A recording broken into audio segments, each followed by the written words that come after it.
All right, and here we are with What Do You Collect? This is a new series that we're running, basically getting a lot of collectors, trade show people that just have different collections, whatever's involved with sports trading cards and sports collectibles, we're going to cover it. So here we go, guys. We got our first episode today. Hope you're going to enjoy it here. Let's welcome along who we have. We have Cigar Box Cards. We have CryptoSlabs. Guys, how we doing? How's everything? Yeah, hey, Paulie. What up? Awesome. Anytime we're talking hobby stuff is a good day. Right. This is awesome. This is great. All right. I'm glad to be part of the first episode. Yeah, this is it. Yeah, it's monumental here, guys. You know, we're first like of many. Neil Armstrong over here. First on the moon, first on the podcast. Look at us. Yeah. Very nice. Where no man has gone before. Taking a dive into this here. We have two great sports collectors and two great products that we're showing off today. We're going to talk about CryptoSlabs, which is a great display for digital collectibles, and we got Cigar Box Cards, which is an awesome and really cool and custom unique thing for your cardboard and physical collection. So just want to jump a little bit into it. Let's start off with Cigar Box, bringing us back in time where the first collecting has been done. The cigar cards. I mean, this was something at the time. I don't think that they could foresee what it was going to turn into. I didn't think PSA grading was a thing with cigar cards. What do you think about that, Dave? No, I love it. I think it's a cool dynamic of what we have today on the show is old school and new school, from the digital to like the actual cardboard and the stuff I make out of wood. So it's quite the contrast in collecting, but it's cool because, you know, everybody loves different new stuff. And you know, my style is my name originally just came from, I used to keep my cards in cigar boxes. So it really has not much to do with what I do. Sometimes it confuses people, but no, I've always loved vintage since I was a kid. And I just started making some, you know, I love the physical touch, the smell. I love beat up cards. You know, they tell a story like how many hands has this card been in through its lifetime. And so I like stuff, you know, that's vintage, a little roughed up, you know, soft corners, some creases, doesn't bother me. And then I just started making stuff that I liked and that I grew up collecting, and was like, hey, it'd be cool to see Yaz on a 55 Bowman or Ricky Henderson on an 80s style hoops card. So I just, you know, it evolved from creating cool displays to put my cards in, and people liked it and started buying them from me, to just making stuff I liked. And if people like it, want to buy it, great. If not, no worries. But you know, it's just fun. I enjoy it. And what was your most favorite piece that you put together as a display? Like, what's some of the ones that, you know, you really couldn't wait to do? You know, I just love creating new stuff. I think, you know, everyone loves those iconic things. I have just some laying here in my shop. It's just like, all right, yes, display.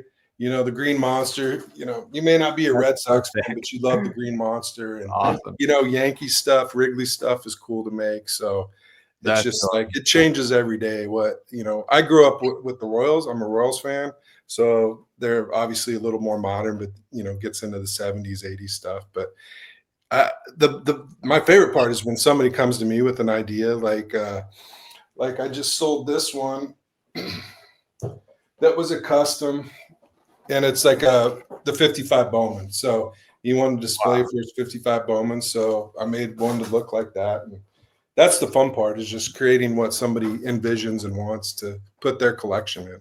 And it's an honor that somebody wants to put their collection in one of my displays or hang one of my pieces on their wall or in their man cave. So I love it. It's really, really cool. That's really something unique. I mean, as far as then this display, it's actually made from cigar boxes? Is this something that? No, it's not. I mean, but I use old stuff. I've used old bleacher wood. I've used old barn wood and stuff. I like to repurpose things. They're made to look vintage. So I rough them up. I torch them. You know, they're new, but they're made to look like, you know, it's an antique or something. It fits in good with the cards. And if I kind of screw something up, it's supposed to happen. It's vintage. That's awesome. Background in woodworking, like No, I flunked shop. I was terrible at Yeah. my corners and joints were always messed up. So I'm good at it. Like I love it doing it and the woodworking, but I'm not building fine furniture for anyone. Right. It's like That's awesome. And they can be customized as far as if somebody wants, like, as far as like what the size is and how many cards they have of yeah, a collection. yeah, So definitely if they want it to hold make them slabs or smaller or whatever. larger. Oh, that's great. And they hold all types graded cards. They hold cards just in sleeves, I guess. It's Yeah, they can. I kind of just go through with the order of like, hey, this, I'm putting 20 slabs in here. SGC is a little different size than PSA, so I just make sure it works for what they want to put in. Hopefully, one day maybe I'll be doing crypto slab display.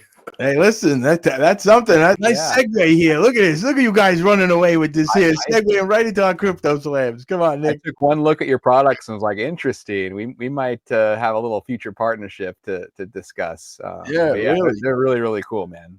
Thank you. I appreciate good that. work.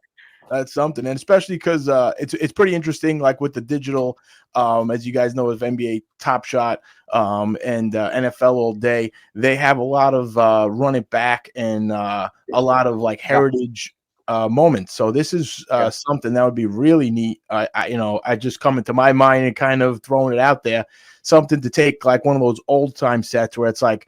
As you see, I have a crypto slab myself of Phil Simms. So I mean, something back to the to the 80s, 90s Giants where it could be in a nice set where you could display it and kind of get the whole team or get, that whole set together and put them. I mean, that'd make one. Personalization, like this, that's really what it's all about. And what I've learned through, the process of creating CryptoSlabs is how important that is to just bring that connection through personalization and the nostalgia factor.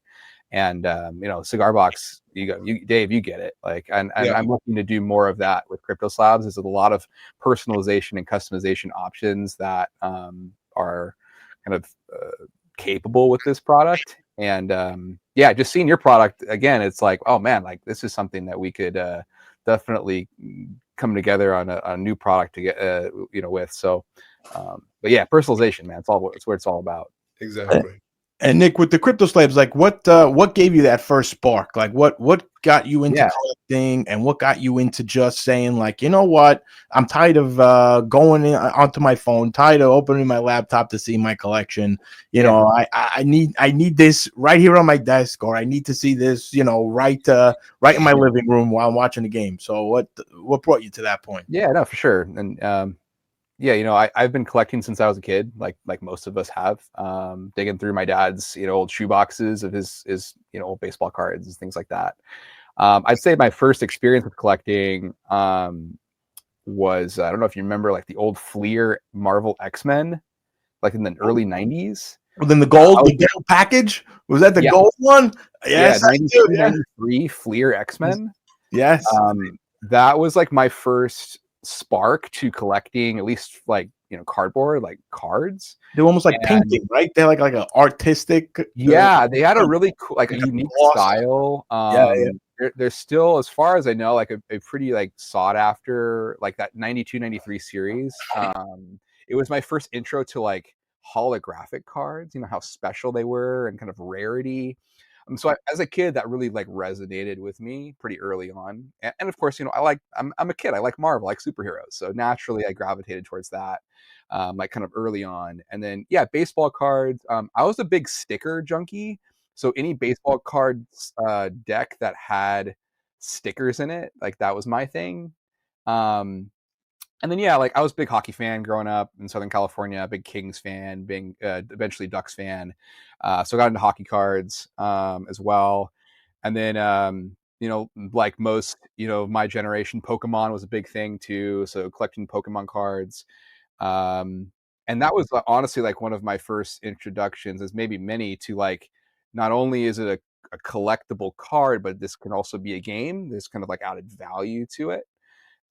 Which I thought was really cool. And I guess there's been Magic the Gathering. There's been, other, of course, card games, but Pokemon was definitely big for me, in like kind of early high school, junior high. And fast forward, to 20, I've been collecting cards and like other things over the years, but like I wouldn't consider myself like a major collector, or anything. I wouldn't really go to many card shows or anything like that. But 2021, I was exposed to Top Shot February 2021 during that like big wave of new users. I think that hooked everybody that's still around. I mean, it was hitting major news publications were talking about it. I remember going like, what is this? It's a blockchain, but collectibles. And once I heard sports collectibles, I was like, all right, I need to do some research on what exactly this is. I mean, I heard of Bitcoin before in the popular ones, but I said, wait a minute, there's a flow coin, there's a blockchain, but it definitely got all our attention. Yeah, that's same for me. I'd of course been familiar with crypto, was not like didn't have a wallet, like didn't know how it really worked. And for whatever reason, NFTs like just grabbed my attention. It was kind of like that perfect combination of things that I'm really interested in, being like collectible trading cards, sports. I'm a big basketball fan. I've been a Laker fan. Sorry, Paulie, for a long time. Hey, look, that's it. Listen, I'm a Knicks fan as being from and a Nets fan being from this area. So I mean, I'm not expecting much. I mean, really, both feeling pretty good right now. Both pretty strong in the playoffs, looking good. I think the Knicks have some work to do, but we're still right there. Story of the last 50 years. In any event, NFTs, like it just kind of spoke to me. I read I think the first time I actually like found out what Top Shot was, it was an article that Mark Cuban did when the LeBron holo, it was like the LeBron holo or cosmic sold for like an absurd amount. There's an article about it, and I remember the exact moment. I just had my daughter. My daughter was like a month old, and I'm up at like 2 a.m. feeding her, sitting in the dark, nothing else to do but wait for her to go to bed. The best things come to your mind at 2 a.m. I gotta say though, guys, you guys, you're very crafty. I know both of you. Am I right? Am I right on this late at night? Oh yeah, I was up way too late last night. You were probably getting my texts like when you woke up this morning. Like I was up. Like it's just the creative juices flow at weird times of the day. It's true. It's true. But yeah, so anyway, I was feeding my daughter, read this article, and then like kind of just started going down the rabbit hole. Like, what is this thing? And joined the Discord channel. And within a couple of days was like fully in. Like I just remember being like, this is it. This is the future of collecting. I, like many, felt like I was kind of an early adopter to this. We've been on a little bit of a roller coaster ride since 2021 with Top Shot, but like it to me, it was that moment where like this is the future. If it's not right away, it's like this is where things are heading. And still, I believe that physical, cardboard cards that's not going anywhere. But like there is definitely a place for digital collectibles. I think Top Shot has really laid a lot of the groundwork to make NFTs, digital collectibles, a household name, especially in the very the big world of physical. It's a long history. It's a lot of collectors in this space, and it's hard to get everything right the first time around. But I think Top Shot has definitely had a great head start and made a lot of really great decisions kind of since 2021 to get to become more respected, at least in this like collectible space, as it were. So yeah, that's kind of the long and short of like how I was exposed to Top Shot NFTs. And then as far as CryptoSlabs go, it wasn't much longer after I was introduced to Top Shot that the slab idea kind of was born. It probably, I don't remember exactly what happened, but it was probably another one of those late nights, sitting in the dark somewhere with my newborn. That's it. You got Gerber all over your fingers. Yeah, right. Like hoping I don't have to do another diaper change, that whole thing.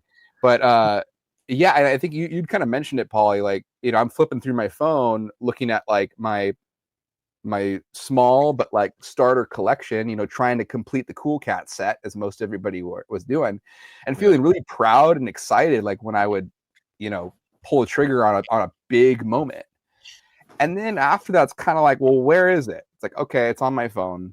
Like, who can I show this to? My newborn, my wife, my wife's a big sports fan, but like she doesn't really get it. And it that kind of just sparked something in me to say, like, this has to be shown. This has to be on a shelf. Yeah. And while, yeah, you can bring it up on your phone and kind of stick it on a phone holder, like, you got to use your phone. You got to make calls. You got to check emails. Like, you can't have your phone sitting on a desk all day. No, it's true. But it's like a lot with the displays. I think the same thing. It's like, I mean, Dave, I'm sure you could have a story that's similar to, on this. Is like, as far as your wife goes, or a friend that doesn't really get. I mean, it's funny to hear the same story, but just different. You're talking digital.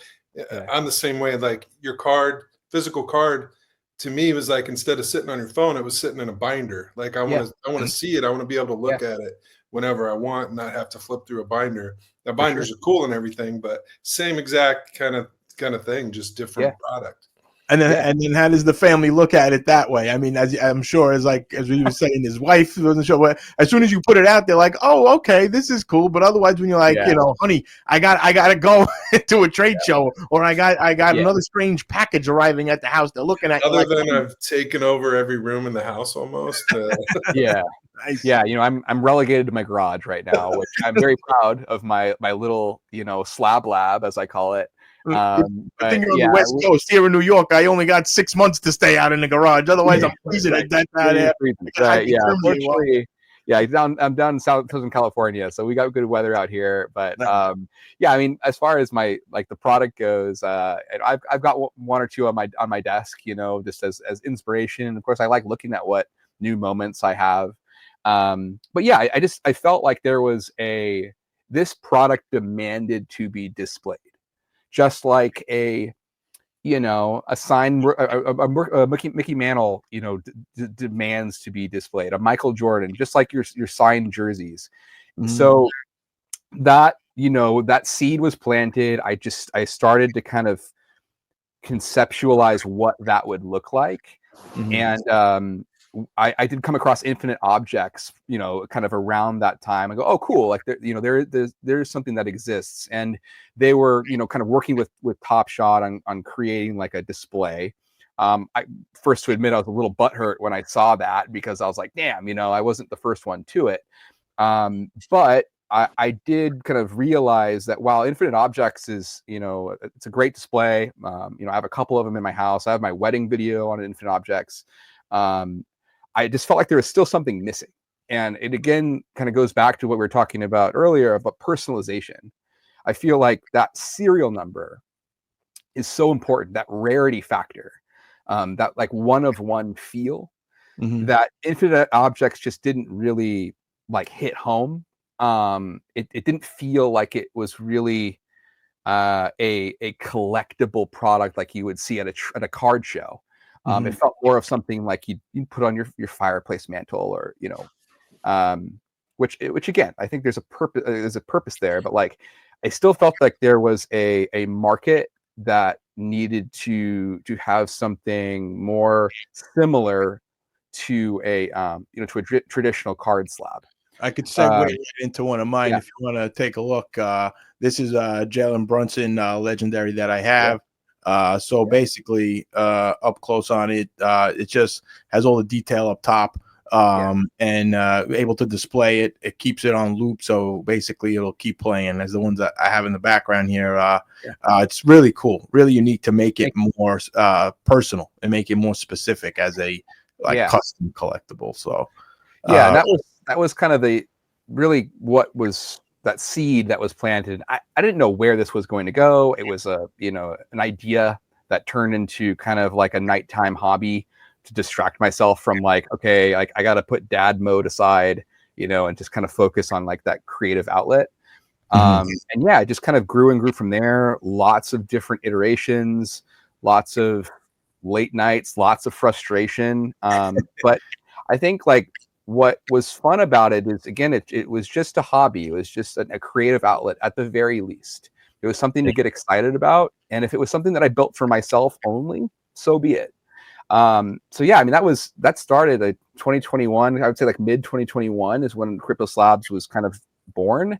And it took several years to really kind of see the light in terms of like what the product is now. I'm a stickler to attention to detail. I'm obsessive about the way something looks, the design, and I feel like the product is finally at a place where I'm comfortable and happy, to present it to the public. And yeah, Paulie, I'm really stoked that you're an early supporter of the slabs, and happy to see them on they've made their way on your shelf. Thank you. Listen, I appreciate it. I really working with NFTs, working with collectibles, and being such a big fan of them myself it's just great. I love to share the knowledge of the things that are out there when it comes to collecting, which is what brought me also to Dave's site to take a look at Cigar Box Cards. Guys, you got to follow both of these. So any social platforms, Instagram, you have X. Get on there and just follow them, because they're going to be posting some cool stuff, and they're tagged in some cool things that are out there.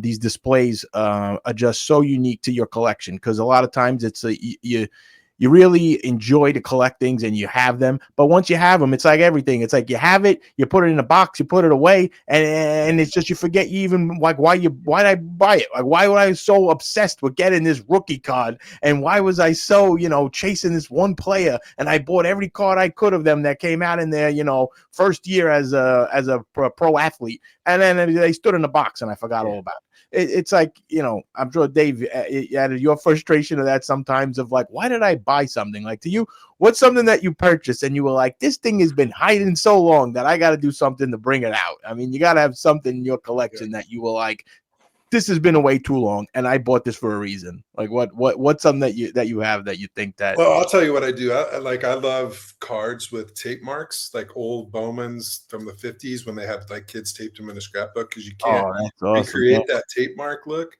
But I'll buy one and it'll go in a box, and then I don't know how many times I've bought the same card twice. And then they're cheap, so I just do a giveaway or something. But that's the kind of stuff when you're talking about the CryptoSlabs, just to tie it in, because my wheels were spinning when I was listening to Nick. It's just like that's what's cool about collecting, because everyone, they have either the teams, like the New York teams, or a player, or like me collecting with tape marks, or people like umpire cards, or all these different things. Like, and I love collecting unique things. Like I'm thinking of these digital slabs, and it's like, man, I would, if they were available. I mean, I know they're available, but the clips, like I could see myself having a clip of the great baseball fights. That would be awesome, to just have all these iconic little baseball brawls on the digital, in the slabs on the display, that you could just like.